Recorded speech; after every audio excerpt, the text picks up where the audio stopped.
everyone.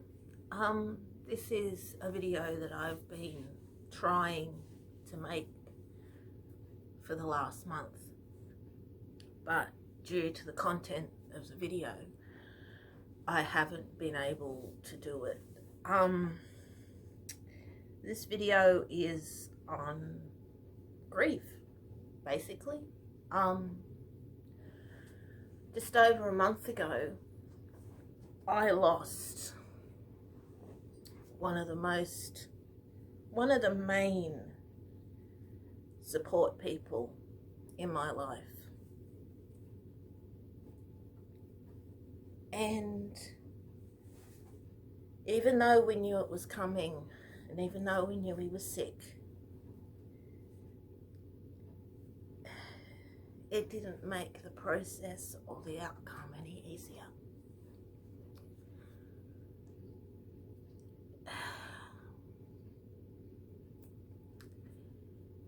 And to make matters worse, I had to make a decision. Now you're probably a little bit confused at this point. About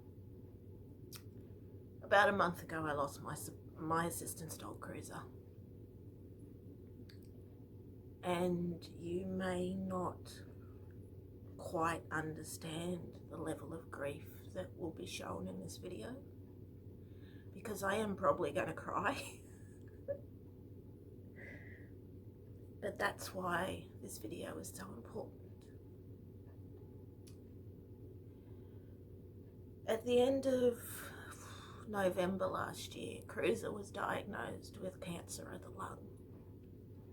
He had a large mass in his lower right lung.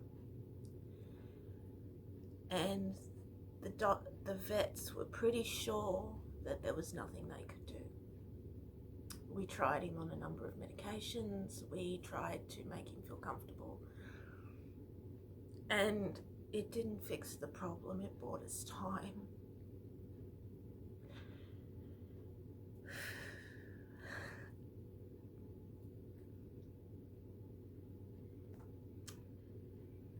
And then on the 18th of February, after he held on, after he wouldn't leave, I made the choice.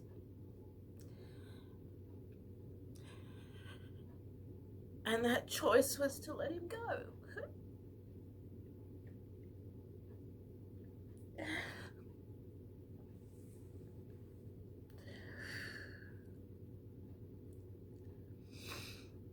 Cruiser passed away at 6:36 on the 19th of February. And with that split second, I lost my best mate.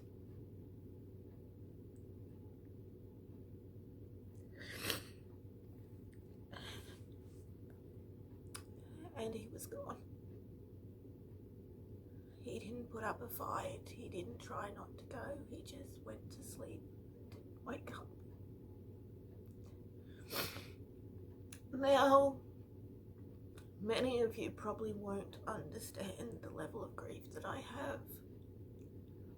Many of you understand the loss of a pet and the loss of a family member.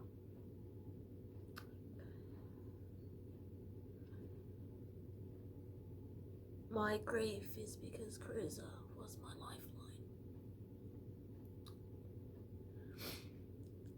I had Cruiser for 11 years. He came into my life when everything felt hopeless. My daughter had just started primary school. She was in year 1. I was struggling to be that school mum that every mum thinks she should be. You know, working in the canteen, doing reading groups, being part of the school, and I learned very quickly that I couldn't do that. I also learned very quickly that without some intervention, my daughter would not have the life that she has had. I have temporal lobe epilepsy, and today is the 26th of March,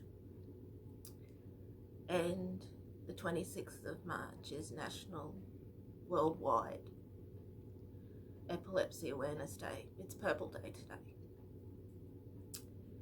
which seems only fitting for me to do this video. Epilepsy is one of those misunderstood,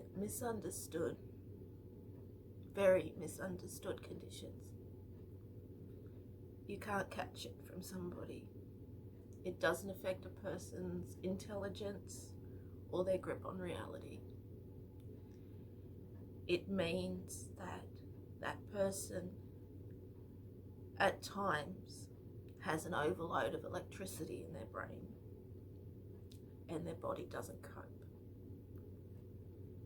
I have had epilepsy since I was a child.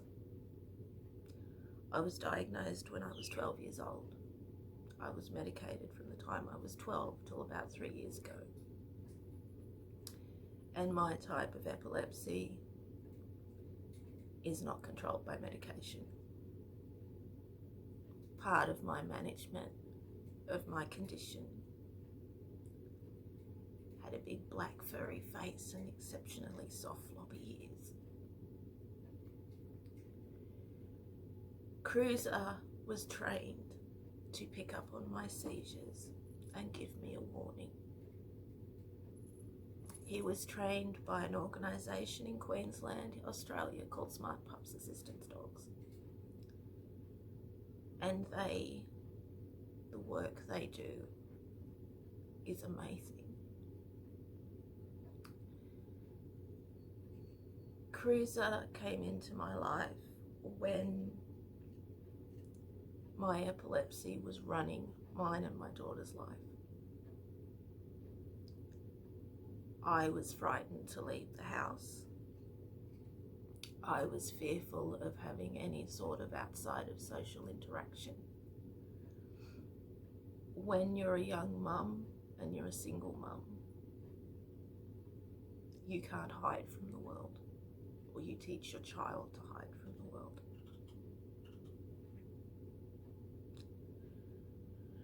So Cruiser stepped in where everyone else has stepped out, and Cruiser was my lifeline. Cruiser saved my life more than once in the 11 years that he was here. He dragged me out of off bathroom floors and saved me from walking out in front of traffic. He allowed me to go on long trips. You know, he allowed me to jump on the coach and take my daughter to Sydney to see her father. And ultimately, he allowed me to fly from Sydney to Melbourne to meet Rick. None of that would have been possible without him. So, he was exceptional and very, very special. Part of having psychic abilities, or mediumship abilities, or being connected to the universe, or whatever you wish to call it, is, for me, knowing when someone is going to die. It's a sixth sense. It's a knowing, and there's also the knowing that you can't do anything about it. When I miscarried my second child, I knew she wasn't going to make it before it all happened. And when I knew Cruiser was sick long before the vets diagnosed the cancer. But Cruiser, his devotion and loyalty was to me and to my daughter and to Rick. He wasn't going to go without a fight. When they found the mass in his lung, I was given two options. We could send him to Melbourne and have surgery and have it removed, or we could try and fight it with medication. The vet told us that she didn't think he would live to see Christmas, and neither did I. But this is where animals are just amazing creatures. Cruiser wasn't done. He had to make sure that I was okay, that I had the support I needed for when he finally left.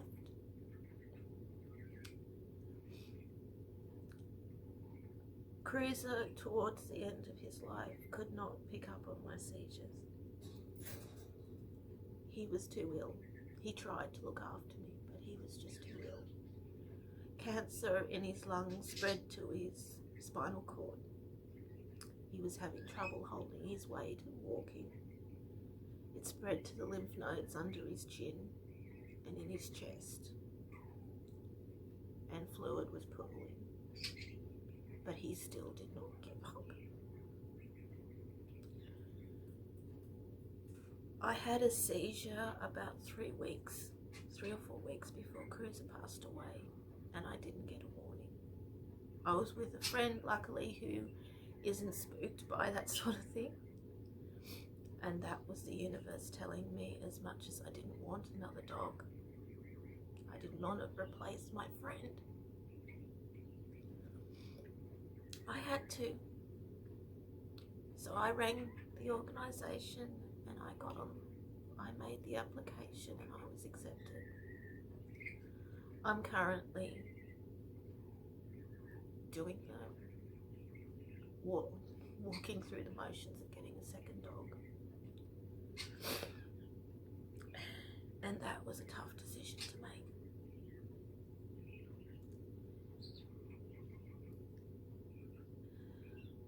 Cruiser, when Cruiser left, it was my choice, because he had spent his whole life taking cues from me. I got him at 14 months. We had done everything together. He had been by my side every day for 11 years. And now he's not.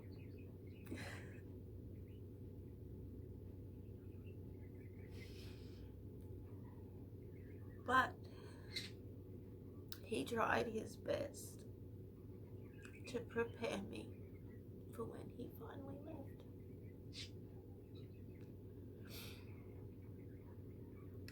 Cruiser passed away in my arms, outside, out the front of our house where he liked to sit. And it didn't take much, he was tired. The grief, the wave of grief and sadness that has followed his passing. It's been a month. And it has been exceptionally difficult.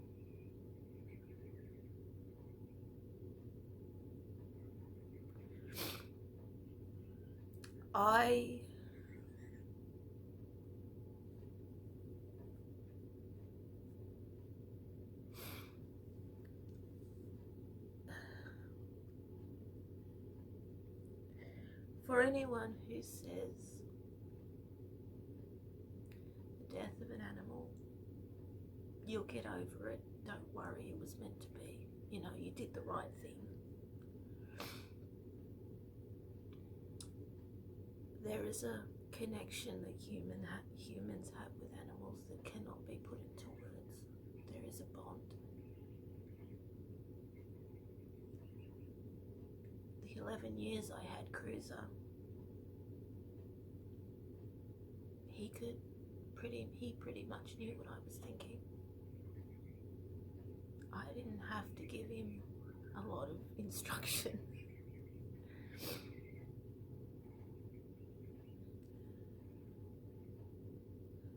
Grief comes in many forms, and for me, my grief came in the form of fear.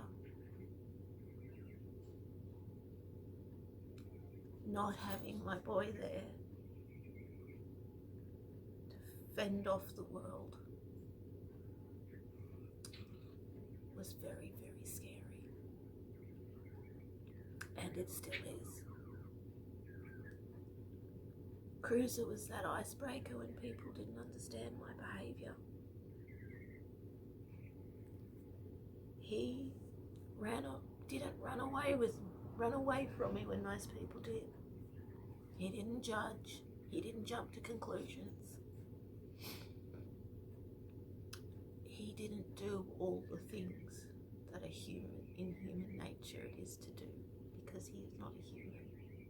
He's an animal. Animals don't judge people.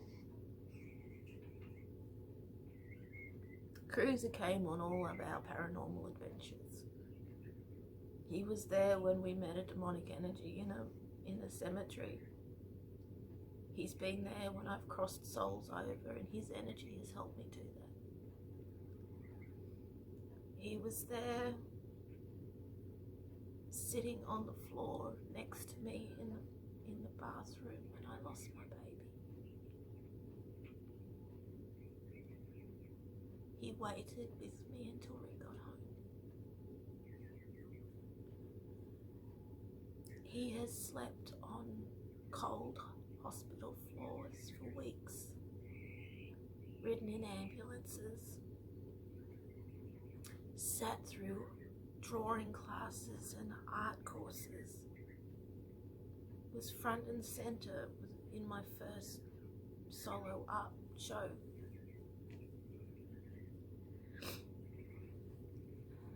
And he loved completely unconditionally.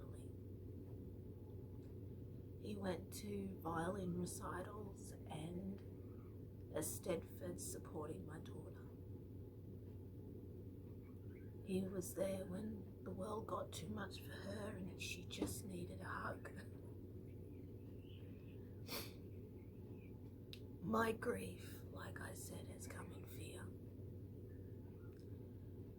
Because the world is a scary place when you don't have your guardian angel with you.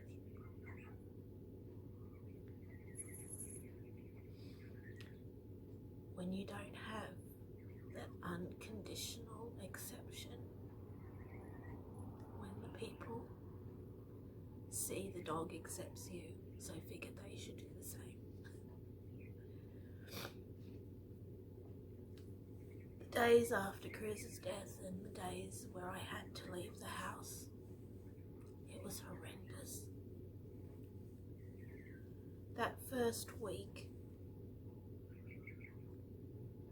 I didn't want to let him down. Because if I decided to stay locked in my house where I felt safe and let life and the world pass me by, then all of the work he did with me for those 11 years would have been for nothing. So I kept going out. I kept teaching my classes. I teach spiritual development and mediumship classes 3 times a week, and my students have been wonderful. They have been exceptional. They're exceptional ladies. They have the empathy that many people wish they had. And them allowing me, in whatever stage I turned up, to teach, to do that, I'm also grateful for.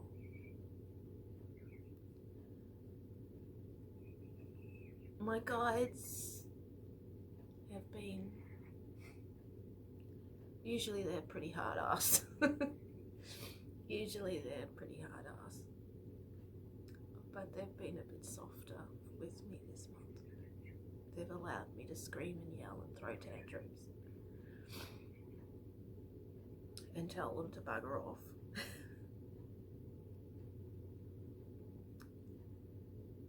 Because they know that I'm struggling.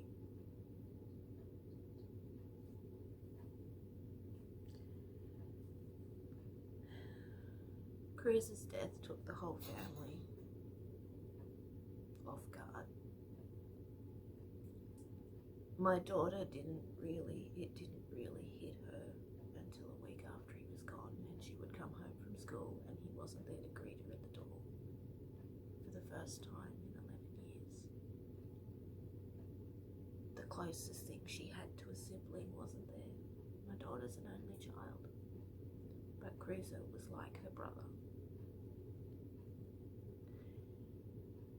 Rick struggled because he lost his wingman. He lost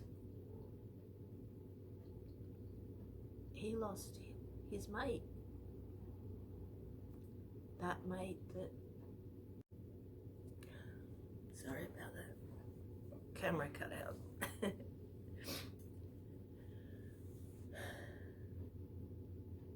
Rick lost his mate. I lost my angel. And Cruiser lost her brother.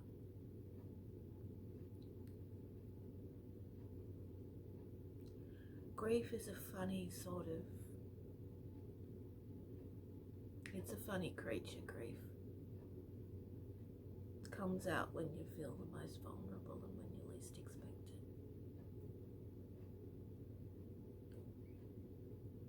it. And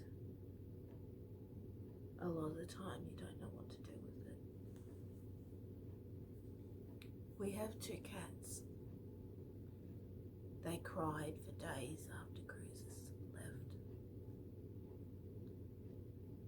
Our grey tabby, Miss Meow, was practically raised by Cruiser, and she cried and cried and cried for her friend. She would run out the front door looking for him. She's a little bit better now. Griffin, my beautiful Tonkinese, has tried to step up and fill those very large paw prints left by Cruiser. But as much as he tries, he knows he's not Cruiser. Cruiser came everywhere. He's been he's come on house investigations, he's been in cemeteries, he's walked miles with me.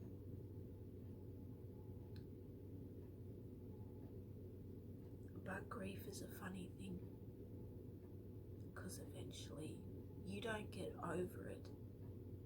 You don't accept that the person is gone. For me, it's you learn to live with it. You learn that although they're gone, they're not really gone. As long as you hold them here, they're not really gone at all. The week between Cruiser passing away and us getting his ashes back, and there they are. That's Cruiser. Phone keeps cutting out. You learn to live with it. As much as you don't want to, as much as you just want to go and hide. You learn to live with it. The thing is, if you don't learn to live with it, it will eat you alive. It will change who you are. It'll rearrange your soul.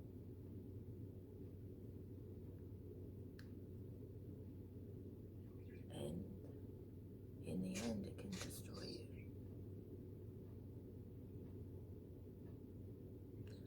I made a decision the day Chris died that I wasn't going to give in to the fear. I wasn't going to give in to the grief. And I was going to remember how to be brave which was what he taught me.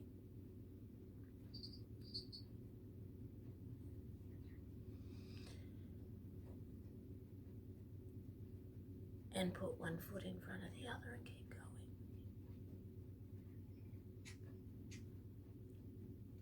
And that's the lesson grief teaches you.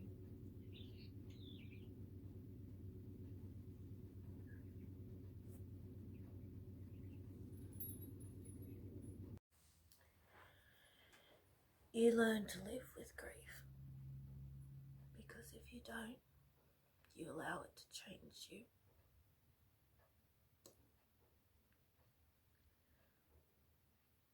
I miss my boy.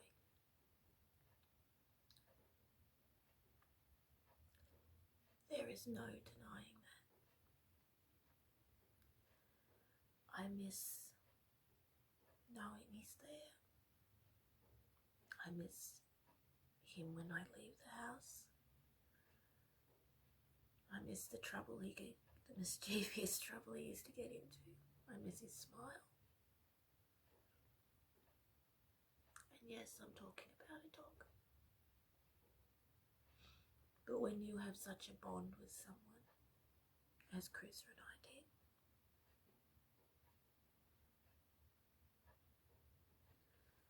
the fact that my best mate looked like this,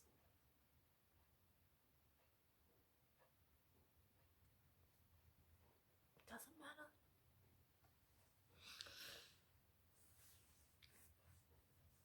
He was there when many weren't.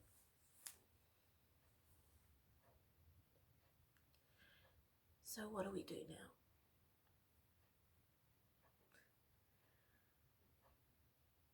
We go through the motions of me getting a second dog.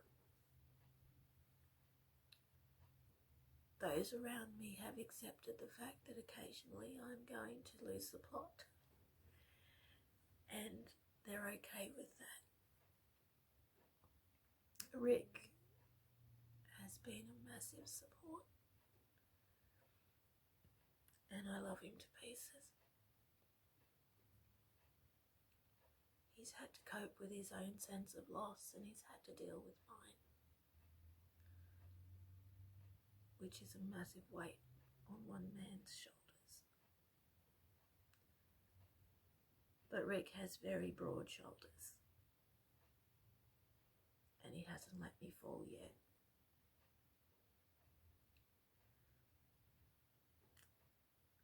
My daughter, my young adult on training wheels, as I often call her on Facebook, she misses her friend. She misses her sibling. She often comes out, grabs the urn behind me, sits down on the lounge and just gives him a cuddle. And that's fine. Cruiser was my magician. He was the Labracadabrador. It says on his plaque. He has left a massive void in our house, but he's not gone. That gift of knowing when someone is going to die also gives you the gift of knowing when spiritually they come back. I've seen Cruiser through the house. Rick's felt his energy, even Carla has seen him. He's not far away. He's still taking care of me.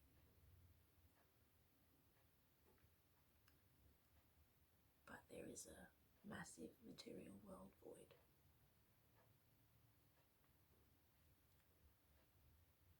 And when the second dog comes, that void will be filled. I'm not replacing my boy. Cruiser was the first seizure assistance dog that Smart Pups put out. We were the first team in Australia to be a seizure response team. And he did so much work for both educating on assistance dogs and their rights, and also about epilepsy awareness. We went to a number of Purple Day events, the two of us, in different places. One was a childcare centre where Cruiser had big purple balloons tied to his coat, his working coat.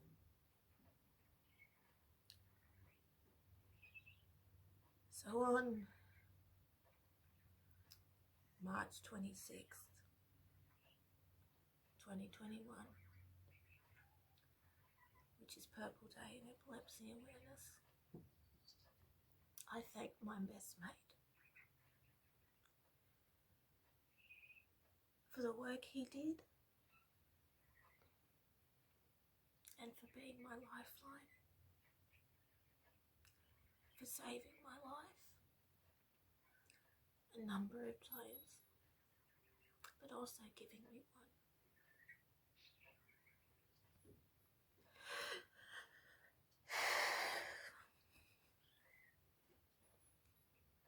I love you, but